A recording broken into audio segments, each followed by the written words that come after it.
10 संख्यांची बेरीज स्कॉलरशिप मध्ये असे प्रश्न येतात, आपल्याकडे वेळ कमी असते आणि आपण ट्रिकचा वापर करतो.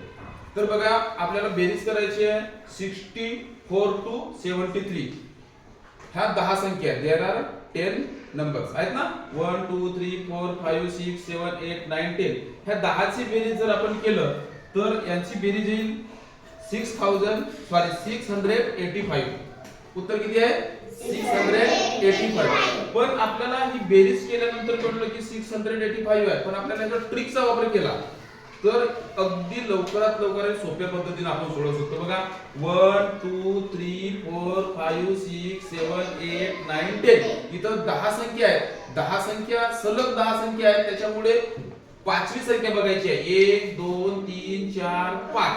पाचव्या नंबरवरती 68 ही संख्या आहे.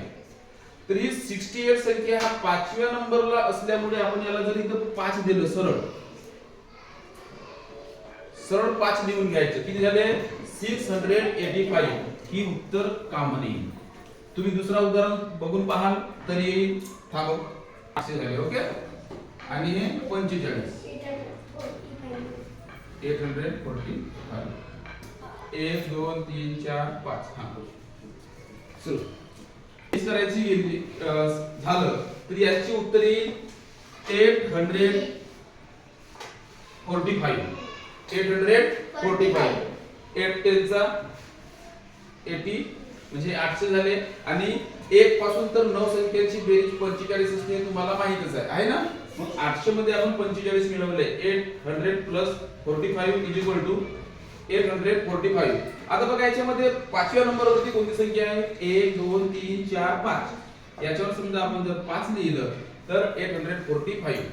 म्हणजे एक लक्षात ठेवायचं की सलग जर 10 संख्या राहिल्या आणि त्यांची जर आपल्याला बेरीज करायची झाली तर आपल्याला पाचव्या संख्येला किती द्यायचं आहे? 5. पाचव्या संख्येला किती द्यायचं आहे? 5 दिलं तरीही पण आपल्याला ती कॅल्क्युलेट न करता डायरेक्ट उत्तर काढता येतो. कळलं? धन्यवाद.